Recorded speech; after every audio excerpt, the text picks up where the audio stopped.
Good morning, champion. This is Professor Surendran from Government College of Technology. I am environment champion civil engineers with Alan. Meaning என்ன பார்க்க போறோம்னா geotechnical இன்ஜினியரிங்ல earth pressure theory பத்தி பார்க்க போறோம். Active earth pressure and passive earth பிரஷருக்கான difference தான் பார்க்க வந்திருக்கோம். சோ நம்ம கூட ஸ்வேதா இருக்காங்க. இனிமேல் அவங்க பார்த்துப்பாங்க. Active earth pressure and passive earth pressure theory ரெண்டா பிரிக்கிறாங்க. ஆக்டிவ் எர்த் பிரஷர்னா என்ன சொல்றோம்னா soil move away from the பேக்ஃபில்லா இருந்துச்சுன்னா அது ஆக்டிவ் எர்த் பிரஷர்னு சொல்றோம். இதே வந்து சாயில் வந்து மூவ் டுவர்ட்ஸ் தி பேக்ஃபில்லா இருந்துச்சுன்னா அது பாசிவ் எர்த் பிரஷர்னு சொல்றோம். பேக்ஃபில்னா இப்படி இருக்கும், ரெஸ்ட் பண்ணிருக்கும், அதுல சாயில் வந்து இங்க இருக்கும். இந்த சாயில் வந்து இந்த அவே ஃப்ரம் பேக்ஃபில்லா இருந்துச்சுன்னா அது active earth pressure. Away from soil. இதே வந்து சாயில் வந்து டுவர்ட்ஸ் தி பேக்ஃபில்லா இருந்துச்சுன்னா பாசிவ் எர்த் பிரஷர்னு சொல்றோம். ஈஸியா ஞாபகம் ஆக்டிவ் எர்த் பிரஷர்னா ஏல ஸ்டார்ட் ஆகுது, அவே ஃப்ரம் தி சாயில் ஏல ஸ்டார்ட் ஆகுது, ஆக்டிவ்னா அவே அப்படி ஞாபகம். பாசிவ்னா டுவர்ட்ஸ் அப்படி ஞாபகம். இப்போ ஆக்டிவ் எர்த் பிரஷர்ல வந்து ஃபெயிலியர் ரேட் எப்படி இருக்கும்னா 45 plus 5/2 இருக்கும். இதே பாசிவ் எர்த் பிரஷருக்கு வந்து ஃபெயிலியர் பிளேன் வந்து 45 minus 5/2 இருக்கும். சோ ஃபெயிலியர் பிளேனை நம்ம நல்லா கவனிச்சோம்னா வந்து ஆக்டிவ்க்கு பிளஸ் வருது, பாசிவ்க்கு நெகட்டிவ் வருது. டிக்கு பிளஸ் வராது, பாசிவ்க்கு பிளஸ் வராதுன்னு ஞாபகம். இது வந்து ஃபெயிலியர் பிளேன்ல வருதா. இதே வந்து நம்ம coefficient of active earth pressure passive earth pressure இருக்கு. கோஎஃபிஷியன்ட் ஆஃப் ஆக்டிவ் எர்த் பிரஷரை வந்து நம்ம Ka அப்படினு ரெப்ரசன்ட் பண்ணுவோம், which is equal to 1 minus sin phi divided by 1 plus sin phi அப்படினு சொல்றோம்.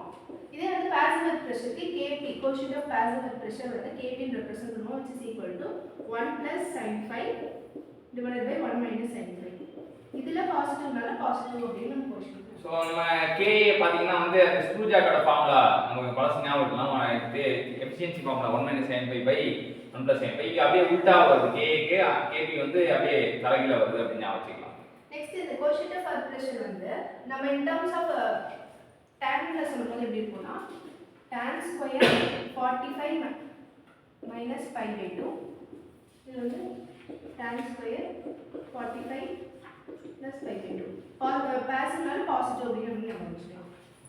நெக்ஸ்ட் என்னன்னா இப்போ வந்து சாயில வந்து கோஹெசிவ் சாயில், கோஹெஷன்லெஸ் சாயில் அப்படின்னு இருக்கும். இப்போ கோஹெசிவ் சாயிலுக்கு வந்து ஆக்டிவ் எர்த் பிரஷர் எப்படி இருக்கும்னா PA அப்படின்னு ரெப்ரசன்ட் பண்ணுவோம், which is equal to Ka into vertical stress, that is sigma z plus minus 2c of Ka அப்படின்னு சொல்றோம். Ka into sigma z minus 2c into root of Ka அப்படின்னு சொல்றோம். இது வந்து பாசிவ் எர்த் பிரஷருக்கு Pp is equal to Kp அப்படின்னு வரும். அப்போ sigma z plus P னா பாசிட்டிவ் அப்படின்னு சொல்றோம். அப்போ வந்து 2 times இது இப்போ வந்து ஒரு நம்ம சாயிலை நம்ம எடுத்துக்கிறோம். இப்போ நம்ம ஒரு சாயிலை எடுத்துக்கும் போது இதுல வந்து ரெண்டு ஸ்ட்ரெஸ் ஆக்ட், ஒன்று மேஜர் ஸ்ட்ரெஸ், இன்னொன்று மைனர் ஸ்ட்ரெஸ். மேஜர் ஸ்ட்ரெஸ் வந்து ஆக்டிவ் எர்த் பிரஷர் எப்படி நடக்கும்னா வெர்டிகலா நடக்கும், அது சிக்மா 1ன்னு வச்சுக்கிறோம். இது வந்து மைனர் ஸ்ட்ரெஸ் வந்து ஹாரிசான்டலா நடக்கும், அது சிக்மா 2 அப்படின்னு நம்ம வச்சுக்கிறோம். இதே வந்து பாசிவ் எர்த் பிரஷருக்கு எப்படி இருக்கும்னா அதே மாதிரி ஒரு சாயில் சாம்பிள் எடுத்துக்கிறோம். அதோட மேஜர் ஸ்ட்ரெஸ் வந்து ஹாரிசான்டலா ஆக்ட் ஆகும், சிக்மா 1 சிக்மா 1. இந்த மைனர் ஸ்ட்ரெஸ் வந்து வெர்டிகலா ஆக்ட் ஆகும், சிக்மா 2 சிக்மா 2. நெக்ஸ்ட் இப்போ வந்து இது வந்து கோஹெசிவ் சாயிலுக்கு இந்த ஃபார்முலா. இதே வந்து கோஹெஷன்லெஸ் சாயிலுக்கு வந்து ராங்கின்ஸ் வந்து ஒரு ஃபார்முலா கொடுக்குறாங்க. அது வந்து நம்ம ராங்கின்ஸ் தியரி அப்படின்னு சொல்றோம். அதுக்கு வந்து எப்படி எழுதலாம்னா இந்த இதுல வச்சு நம்ம வந்து கோஹெஷன்லெஸ்க்கு நம்ம எழுதலாம். கோஹெஷன்லெஸ்னா சாண்ட் சாயிலுக்கு எழுதலாம். எப்படின்னா சிக்மா z வந்து நம்ம வெர்டிகல் ஸ்ட்ரெஸ் அப்படின்னு சொல்றோம். வெர்டிகல் ஸ்ட்ரெஸ் வந்து காமா இன்டு h அப்படின்னு நம்ம எழுதலாம். அப்போ அதை வந்து இங்க சப்ஸ்டிட்யூட் பண்றோம். அப்போ வந்து ஃபர்ஸ்ட் டேர்ம்ல வந்து 2 times of h வந்து நம்ம மல்டிப்ளை பண்றோம். அப்போ K is equal to 2 times of h multiply பண்ணா 2Ka into gamma h போட்டோம். அது h போடும்போது h ஸ்கொயரா வரும். நெக்ஸ்ட் இதுல வந்து வெறும் h மட்டும் தான் நம்ம மல்டிப்ளை பண்றோம். அப்போ -2Ch root of Ka. K என்னன்னா coefficient of active earth pressure. இது வந்து பாசிவ்னா இந்த டேர்ம் அப்படியே நம்ம பாசிட்டிவா கொண்டு வரோம்.